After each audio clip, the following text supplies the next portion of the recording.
What's going on, guys? Well, I got one first. How you doing, Coach? Real How you doing, quick. Coach? I see Will Weber on here.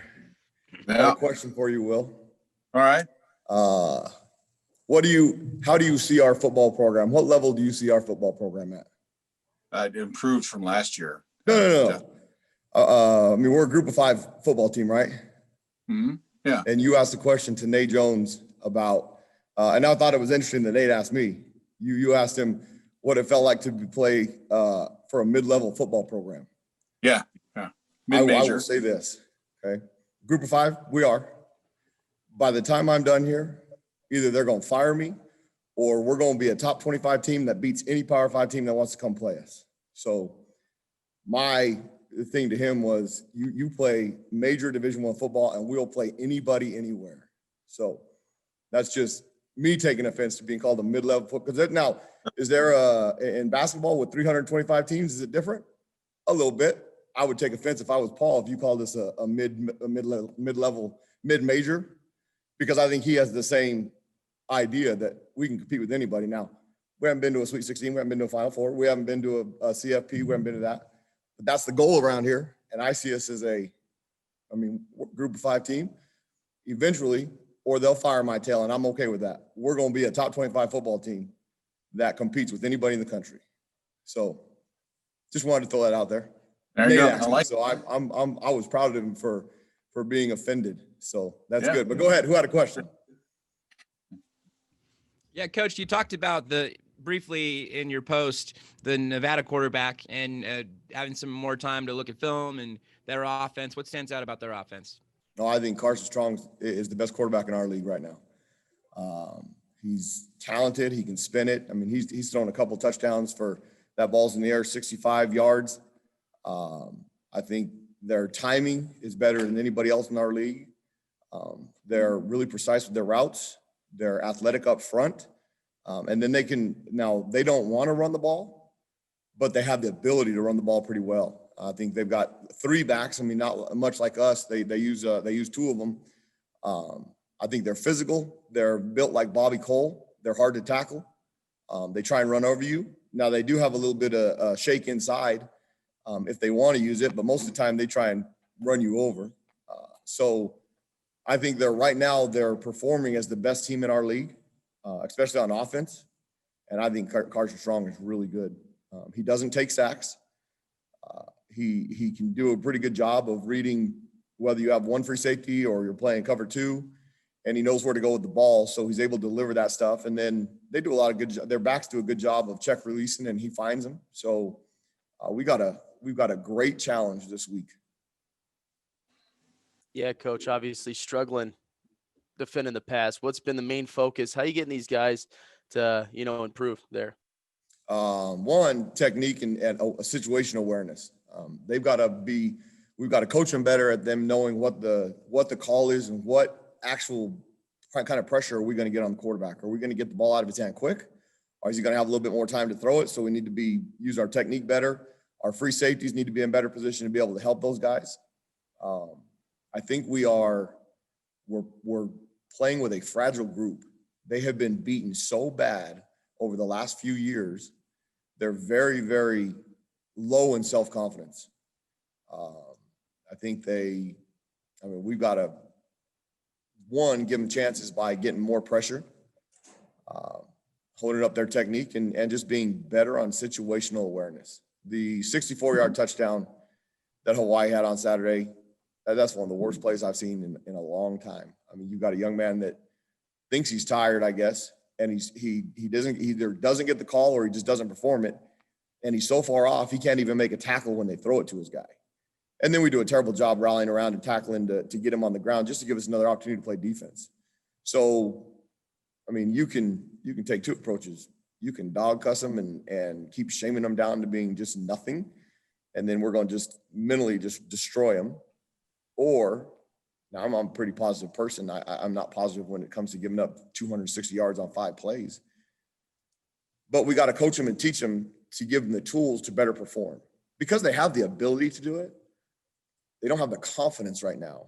And, I mean, that's sometimes you got to be a psychiatrist as much as you got to be a disciplinarian. And that's kind of where we're at with a lot of kids in our program because of the beating they've taken for the last 3 years. And sooner or later, they got to realize that they're more than capable and good enough. And we're going to give them the tools, both schematically and technique-wise. They just got to continue to buy in and believe it's going to happen. And when we get one thing to go wrong, it's kind of oh God, here we go again. I mean, those first 2 drives in the second half of the Hawaii game, one, we have a punt that we barely get them down to the 40 because of coverage. And in one play, they throw a 42-yard touchdown because we're playing bad leverage and we don't have a free safety. Well, that's easy to fix. Fix your leverage so you're more attentive to detail. And don't make an assignment mistake. Have a free safety standing right in the middle of the field and he either doesn't throw it or we intercept it. And now you get spoiled when you play on good teams because I'm used to seeing that ball being intercepted or not even thrown. And now my gut, every time the freaking quarterback launches a deep ball, it's here we go. I mean, please make a play. And I don't remember saying to myself, please make a play in a long time. I mean, it was anticipated and expecting those guys to make plays. So we got to continue to get them over there.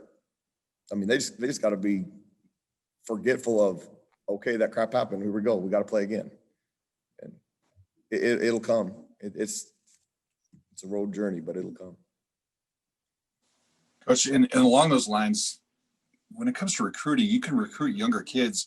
Are the freshmen that you have, the sophomores that you have, are they younger to the younger guys? Are they easier to coach through a situation, or would you rather have the junior, senior guys, the junior college transfers? Like it seems like there's a fundamental difference between having an older player or a younger player. Like their psyches are just different. Significantly. So my belief in recruiting, you recruit character as much as you recruit the athletic ability. If you recruit a kid if you have kids that you recruit nothing but losing programs, now you're fighting 2 battles. We're fighting the same battle that we have here with these guys and a kid that's never been successful. Okay, you recruit a good character kid that'll work his tail off, that may not be as athletic as the guy that we might not have a chance to get anyway, but he's willing to work in 2 or 3 years from now. He's going to be as good as every freaking Power 5 DB in all the Power 5 schools. Now, with this one-time transfer rule, it concerns me because we get a kid that we get to perform for 2 years, and all of a sudden the big boys come in and they use their high school coach to get to them, because now you're going to throw ethics all out the window if they pass that rule, which it sounds like they're going to. So you build those kids, you recruit them, you train them, you teach them. After about 3 years of having the culture of we run to the ball, we do everything right, we're player driven, then all of a sudden those guys that come in as freshmen, the other 3 classes, that's all they know. So when those guys act out of line, they get them right before the coaches have to. I think it's really hard to get a junior college kid to transform to what you want them to be in a short time, because you don't have them very long. I mean, ideally, realistically, you have them. If you take a junior college kid that's a junior, you're going to have them for that season. You're going to have them for one off season, and then the second season, and they're done. So you really have them for about 18 months. And so what kind of investment do they really have into your program? 1 or 2 of them, maybe if you need to fill a hole, if you find the right kid. But odds are most junior college kids are going to be very average players. The ones that we're going to get, I mean, there's going to be 5 or 6 in the country that everybody in the world is going to want, and those guys will come in and they're special and they're different. What we're going to get, you're not going to have enough time to mold them to what you really want them to be. And so the problem is we only have 4 scholarship freshmen in the freshman class. Behind the one that's in front of the ones that we recruited, there's only 4 of them. And then in the sophomore class on scholarship, there's only 9 of them. I think in the freshman class, that's 4 of them. I mean, you've got Omar Darnay, who's pretty good. Dante Martin, who's back this week, who started a lot last year, who's pretty good. Dion Hunter, who is going to be a really, really good player. There's just not that many of them. Now, in the class behind them, we got 25 that the only way they're going to know is our way. And so it'll help. And in 3 years from now, those will be the ones setting the tone for the ones that are coming behind them. I think with the COVID, we've got an opportunity to have more time with some of the better players. It'll help. Obviously, it hadn't helped a ton right now because we're not very good, but it'll help as we keep building this thing. Go ahead, Brandon. You might be on mute, or I don't see the mute thing, but I can't hear you.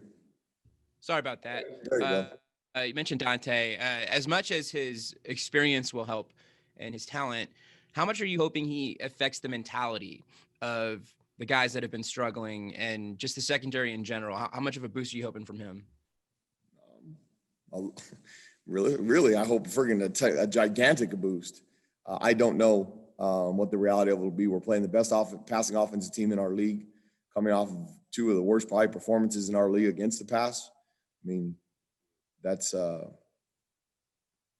Nico helped a little bit, but he's the one who made the assignment mistake on the touchdown where we should have a free safety. Dante, I mean, his ability is probably the best of the corners, but he hadn't played a game in over a year and 2 months. So how rusty is he going to be? He was okay today in practice. Made a couple of mistakes assignment wise.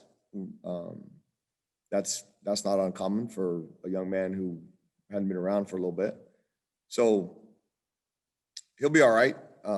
I hope he brings a big boost though. But what it'll do is we'll have a little bit more of a rotation at corner where we can use Tony Collier, Levette, Dante, and we have to get to Antonio Hunt, Corey Hightower. We've got a few more bodies back there so we can keep them fresh and put them on a rotation and hopefully have a chance to play better. I mean, we were playing pretty good up until, if Levette wants to say he got tired or whatever, he makes 2 assignment mistakes because, and then the thing that we really need to change around here that they're starting to understand, but there's way too much, I thought this, or, well, I thought he was going to do this. If something goes wrong, all of a sudden they'll breathe really heavy and act like they're tired and exhausted. Well, if you're tired and exhausted, then get out. If you thought they were going to do something, well, shame on you. Do your job. There's 11 guys out there that have one job. And if all 11 of them do their job, the stuff works. If one guy screws up, then all of a sudden 2 more guys have to correct for him. I mean, the very first touchdown on Saturday night, it's 2nd and 7. We're down the goal line. We send a linebacker blitz off the edge, who's responsible for quarterback on the zone read because he's a big time zone read quarterback, especially down the red zone. And instead of shuffling your feet and sitting on the quarterback, our linebacker off the edge tackles the running back. And it looks like it's going to be a 3-yard tackle for loss. The quarterback does a great job on the read, pulls the ball. We have nobody to chase him down because the one guy that was responsible for the quarterback doesn't do his job. Well, if the guy that's responsible for the quarterback does his job, we're going to tackle the running back because he's got to hand the ball off. We're going to tackle the running back in the backfield. It's going to be 3rd and 7 at the 7-yard line as opposed to a touchdown. So we've got a bunch of those little tiny things that we need to fix in order to execute and perform better. Go ahead, Robert. Coach, how do you balance winning now versus developing your guys and developing your system? I think it's a combination. I think, one, we have to change the entire mindset. So there's 2 philosophies to that. We do what we do and we get better at it.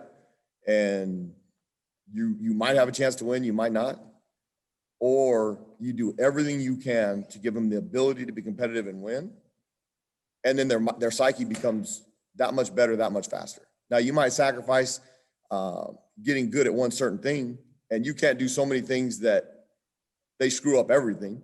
So you have to be really careful on what you do give them so that they can actually perform it at a high-speed level. But my true philosophy is it doesn't matter if you lose 50-8 or you lose 39-33, you still lost.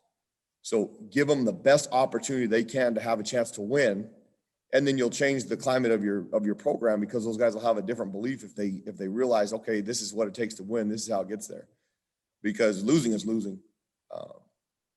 You can have whatever moral victory you want, but if you want to live on moral victories, that's a loser's mentality, and you'll be talking to somebody else in about 4 years. Go ahead, Will. Coach, Tavaka definitely out this week, and if so, how's Trae been looking since then? Trae was good today. Tavaka will be out this week. He is in concussion protocol. He's clear-minded, so he's been good the last couple of days, yesterday and today. But he will be through the entire protocol and hopefully be available for the Air Force week. Trae threw the ball well today. I mean, they've got a plan on offense to give him an opportunity. And when he came in on Saturday, one, that's a terrible situation for a backup quarterback to come into. I mean, we're down 30-39. We're trying to get down in field goal range or score a touchdown so we can do the onside kick because we don't have any timeouts. And Tavaka gets hurt. Tavaka was actually in the huddle, and then they realized that he wasn't with it right there. He got his bell rung. He wasn't with it. So then Trae didn't even get a chance to throw a ball on the sideline, and you come out and he completes his first ball, and then he throws a pretty ugly ball that they intercept. We get the ball back, and they move it down again and get in field goal range. So, I mean, he came in a really tough spot. It'll be a lot better to have a week of practice under his belt with the plays and the schemes designed around him. And then I'm excited to see him play. I mean, I thought they had a great battle all the way till the last 2 weeks of August, or 2 weeks before we were going to play, when we decided that Tavaka was going to be the starter. And Trae has continued on the same path of trying to get better and knowing that he's one play away. So I'm excited to see him, and I'm excited for him that he has the opportunity to compete. He played really well in the second half against Utah State last year, coming off the bench. So with the whole week of preparation, I hope he relaxes and plays well. Go ahead, Jared. Coach, I know you probably don't want to get into too many specifics, but talk about what he brings to the table, Trae, and does he have maybe a different skill set that could, obviously, is it going to be different with him under center, and does he bring a specific skill set that could, be, I guess, good too? Trae's got a really strong arm. He's pretty good with the ball on the run. I think him and Tavaka share athletic ability that we can do a lot of the same plays. I mean, you've seen a little bit of the triple option stuff early on. I thought some of it with some of the stuff with, it's funny how you put a different guy back there. I mean, I don't know that San Jose State really respected it with Manny Logan Green back there because they knew he's going to be the pitch back every single time. Well, now you motion Nate Jones back there, and you got Nate Jones, Bobby Cole, and Tavaka. Well, that's a whole different animal when you've got the threat of both of them being to run up inside the tackles. A wide receiver, you can hand it off to him inside the tackles, and who are you scaring? I mean, really. So I think that created some of those indecision. Now Trae is athletic enough to run some of that triple stuff, and he's athletic enough to get out on the perimeter and use his feet like Tavaka. It goes against my personality to tell those boys to slide, but I think Tavaka was doing everything he could to try and keep us in the game, and I love that. So I think they need to be smart. Steve. Hey, Danny. How does it feel to be preparing for a home game? Is it strange, or do you feel you're at an advantage? I think the comfort of where we're at and not having to travel on Friday is significantly huge. I mean, we'll be here. They'll wake up Friday morning. They'll have a little bit of time to do some homework and have some time to themselves that they normally, the last 2 weeks, we've had to either pack bags or do something. I think that'll help. I think the fact that we're practicing in the stadium that we're going to play will help. That it'll have our signage and our colors and all that stuff. I mean, these similar colors to us anyway. So all that stuff in the stadium is there's already a lot of red around there, and or cherry if you want to call it. And we'll have all of our signage up in the field. And I believe the Raiders had practiced here for a little bit while they were still working on their stuff. So they had the NFL hashes and numbers. Those were, the UNLV physical plant department has done a great job of preparing the field for us. They scrubbed all those NFL lines, and now it was college numbers and college hashes today. Looked beautiful. We'll start putting some Lobo stuff down, and it'll be good to have some familiarity, and then not having to travel on Friday will be awesome. What else? What else? Go ahead there, JJ. Any more?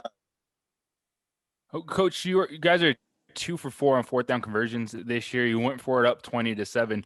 Is that part of your mindset of wanting to be aggressive, or is this that game situation kind of reacting to what you're seeing defensively right now? I think it's part of our mentality of who we want them to be. I mean, we want them to be aggressive, both through play calling from the coaching side of it and taking chances and opportunities like that. One of that, the mindset for the defense and trying to build what we're trying to build. If we have confidence in them that if we give the ball up on the 40-yard line, our job is to keep them out of the end zone.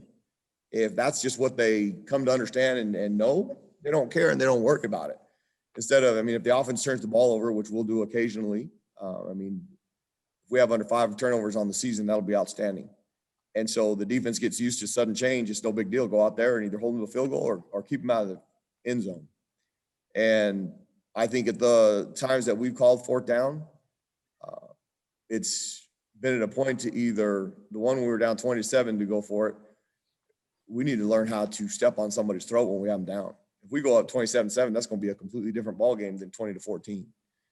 It changes the mindset of what Hawaii's going to have to do on offense. We know they're going to be completely throw heavy, so we can either disguise our coverages a little better, or we'll pin our ears back and come back and get the quarterback and see if we can make some plays in coverage.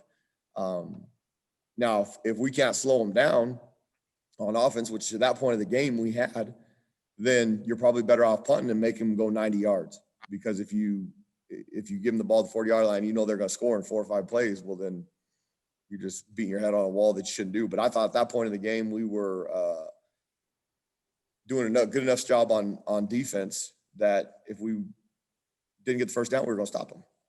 We would have went for it again, but we jump off sides. And when we jumped off sides, it made it 4th and 6. And so now let's punt the ball and play defense. But we're going to be aggressive like that all year. And there will be some that people think he should have kicked it or he should have went for the field goal instead of the touchdown or whatever. And I don't care. It's fine. That's why I'm here. Go ahead, Will. Any more positive tests or anything like that? You clear? Nope, all negative. We got the results back yesterday afternoon. All of them were negative coming back from the Hawaii trip. We tested again today after practice.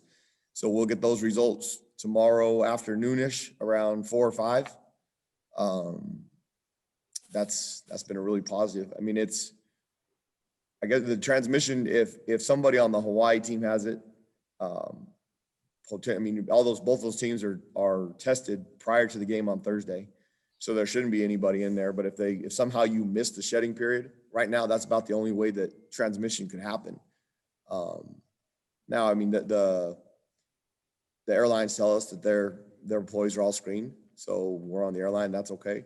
The hotel, I mean, those people there are wearing masks, and none of the food is actually, I mean, when we get our food, it's a wild deal now. We get, not only is it boxed, it's bagged, it's everything's in sealed containers. Now, obviously they have to prepare the food before they put it in the bag. So, I mean, who knows, but it's been unbelievably, I mean, everything that it's been precise. They come in, they go through a table, they grab a salad bag, they grab their entree bag, and then they go to their room. It's a wild experience. I mean, it's different. What's it like in the hotel? Do you guys, when they have downtime, are they able to walk around, or do they just kind of restrict rooms? Their rooms. The hotel don't want them walking around. We don't want them now here where we're at right now. It's all of us. It's only us. There's 2 hotel employees that I kind of see intermittent, but we're in a wing of the hotel that no other patrons that stay here come through. We have a big room that is spread out so that we've got, I mean, I'm going to kind of move the computer, but this room right here is identical to what we have. So other than there's chairs that are 6 feet apart throughout the entire room around the video, we have 2 separate video sessions set up so that we can go with 2 groups at a time. There's very limited activity amongst our kids. If they're not in study hall, or they're not with their position coach, or we're not doing a walkthrough, they're in their hotel rooms. So it's a really boring life. I mean, I really do feel sorry for them, because you get cabin fever after a while of not being able to do anything. And why I'm proud of them is they're committed to what we've done. I mean, we know where they're at, because there's nowhere to go. I mean, we're in one wing of the hotel, and so, but the travel part is what's crazy. I mean, we went to Hawaii, we get off the plane. The state of Hawaii has a different set of entrance requirements. So we sat on the tarmac for about an hour, and every kid on their phone had to fill out a survey that was about 40 questions. And then they had to pull up from their email a negative COVID test to show the health department of Hawaii. Okay, this was every single person on the trip. So this took an hour and a half once we landed in Hawaii. And then we get on our 4 buses so that we have everybody socially distanced on the buses. And we drive to the hotel and we unload buses. Not everybody off at one time, because you don't want 100 people standing in line right next to each other, because the other part of it, the Marriott in Waikiki Beach, we got there on Friday. They opened up Thursday for the first time since March. So they were going through a dry run too with their employees on how this social distance. And I don't know whoever's been to the Waikiki Marriott in Honolulu. That thing is usually like a mall, like a shopping mall, because there's a bunch of shops there. It's a beautiful property. There's thousands of people. Well, there wasn't. There was us and a couple other people that might have heard the hotel was opening. So they had the meals set up for us. So we walked in, we get there, and I like to get there kind of late anyway. They walk in, they grab their salad, they grab their entree, they go to their room, they drop off their bags, they eat it in their room. And then we brought them back down for a walkthrough in a parking garage so that we're outside, distance away from anybody. When we go to the stadium in the morning, now I'm going to give some credit to Hawaii. I mean, there was a lot of people on the beaches, all socially distanced. It's funny, when I was at my previous school, San Diego State, those kids live on the beach. They don't care. It wasn't nothing to them. We've got so many kids on our football team that have never even seen the ocean. So Saturday morning, before we went over to the stadium, we walked, because we're sitting right across the street from the beach, and I could see a lot of them were wanting to go. Well, instead of making one of them want to sneak out, let's walk over there. So we walk across the beach so that they could see on the pier, all dressed in their travel sweats, tennis shoes. I mean, nobody getting in the water, but they all had their phones out and they stuff in there. And then a police officer comes out over there. And so I walk over there to the police officer. I said, hey, sorry, these are our guys. He goes, are you in charge of this group? I said, I am. He goes, do me a favor. Just tell them to spread out. Don't get in no groups larger than 5, but just spread out, socially distance along this way, and they can stay here I said, we're not going to be here for 10 minutes. I mean, so they did. I said, I yelled at them, hey guys, spread out. And so they wait. Some of them were on FaceTime, some of them showing. Some of them, because we don't play Hawaii, because we're on a different rotation now for a few years, some of them will never, ever see Hawaii again. Some of them may never ever see the beach again. So it's a business trip, but I guess call me soft. I had a little compassion for them to be able to go see something. So we did that for 10 minutes. And then as we're walking back across the street, the cop was like, oh my God, coach, can you just make them please go in groups across the street? Because they don't want people congregating, and you want 100 guys walking down the street together. It goes against every principle there is for the social distancing. So we did. We sent them across the street in groups of 5 more. Well, that 10-minute trip to the beach turned into a 45-minute trip to the beach because we had to wait for stoplights to get them across. And then you go to the stadium. Well, they weren't ready for us at the stadium because they're trying to socially distance over there. So we back up before buses. We get in. They're trying to set up stuff for their Spectrum TV telecast. The Pro Bowl has, where they used to have the Pro Bowl there in Honolulu, they've got huge locker rooms. So that was nice. We got to spread out. It's just the dynamics are so different for everybody that our kids are so used to adapting to change. It is what it is, and nobody overreacts. And I think the coaches have done a good job. The hands on deck, though, of everybody. I mean, you've got trainers being equipment people. You got equipment people carrying training stuff. You've got David Williams freaking busting his tail to do whatever for whoever, pushing carts, pushing laundry baskets, it's been we're a blue collar organization. And to see everybody just step up and say, what can I do, instead of hiding, it was awesome. So when we left the tarmac, we landed in Las Vegas at 9:00 because we had a 2-hour delay because it took them that long to load all the stuff from the stadium because we obviously don't have a semi truck. So we get to Las Vegas. It's windy. It's kind of cold on Sunday morning. It's 9:00. All the sleep we've had is what was ever on the plane. They should feel like crap because they got friggin' beat. Well, the coaches are out there. We're waiting because all the coaches go out there. We help to do luggage and all that stuff. And the trunks were starting to get unloaded. And I know we've made progress. I was kind of proud because I know we've made progress. We've got all the stuff getting ready to get unloaded in the truck.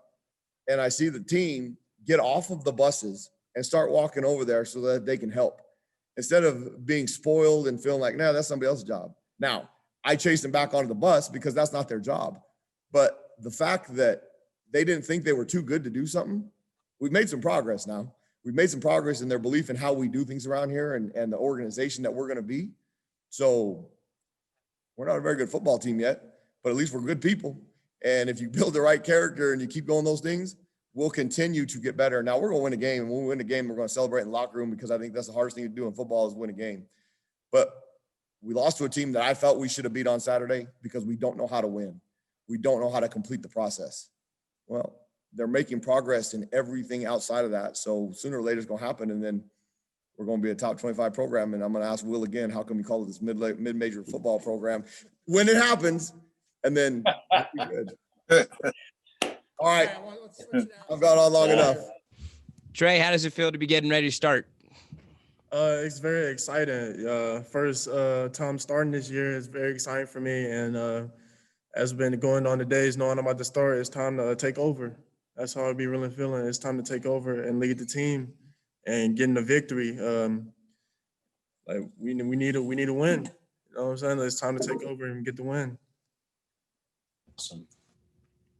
Now you got to feel differently from last week where you're kind of thrown in the fire, kind of baptism by fire, right? The deer in the headlight look is not there. So that now you have a chance to actually prepare for the game. I'm sure that's completely different where you can focus on your opponent, right? Mm-hmm. It's very different now because I'm going in first snap of the game, relaxed, knowing what the game plan and understanding what everything is going on. And the coaches have a game plan for all of us. And for me, they even had to change the game plan for me for a little bit because I like to run the ball a lot. I'm good, athletic on my feet, just like Vok. You know, so athletic on my feet, speed, and throwing the ball. Yeah. Any jet lag from Hawaii at all? Nah, not at all. Not at all. Not really. What excites you? Obviously, you want to go out there and win and show your skill set, but what really excites you going into this offense and getting to lead it this weekend, man? For me, the best part is actually having the opportunity and actually be able to be starting at the beginning of the season, not just at the end like last year.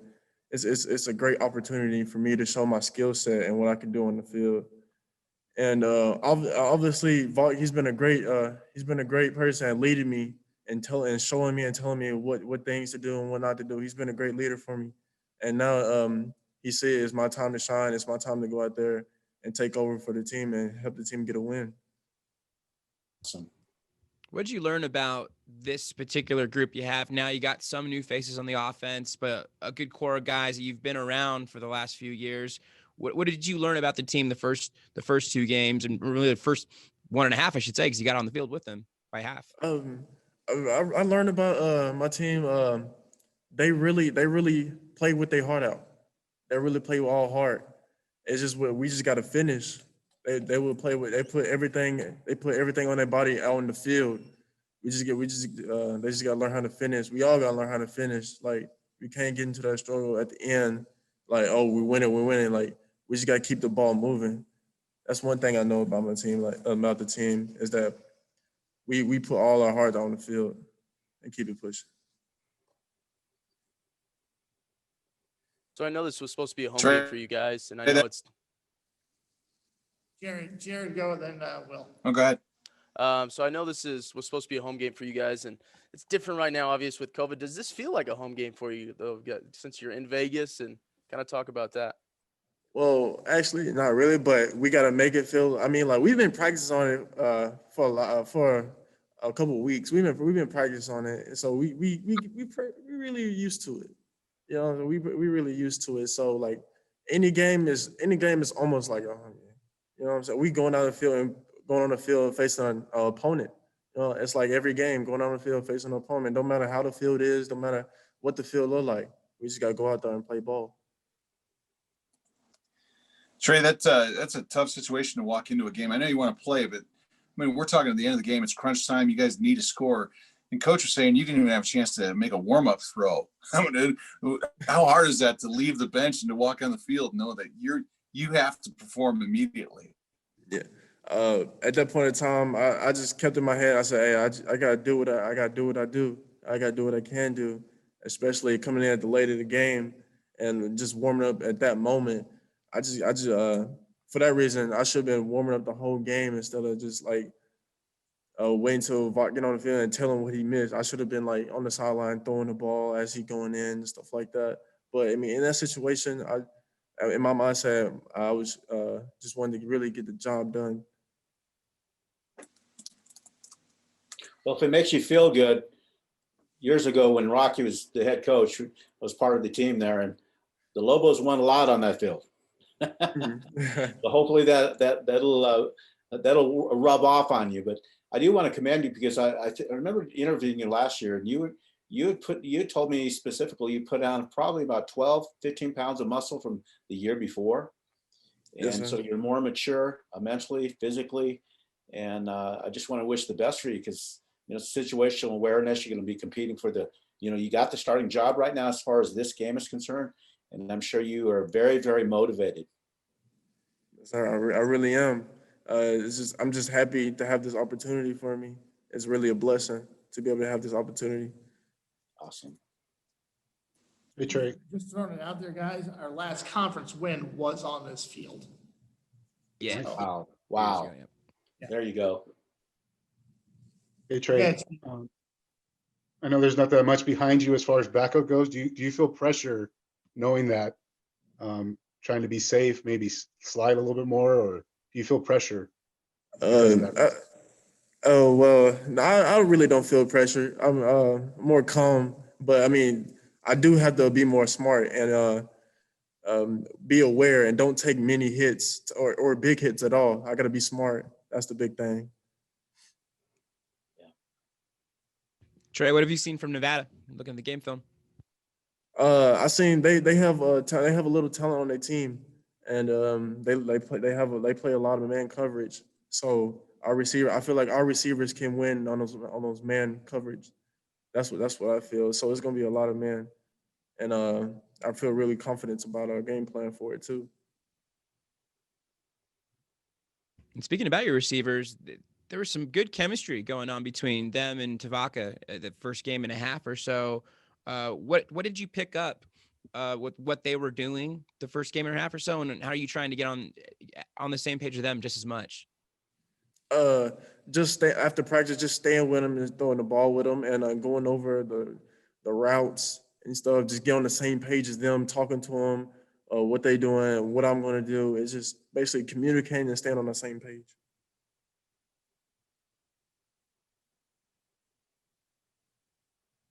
anything else for Trae? No, I think we're good. thanks, Trae. Thanks, All right, Trae. thank you. Thanks, Trae. Trae. Have a good day. Good luck. Thank man. you.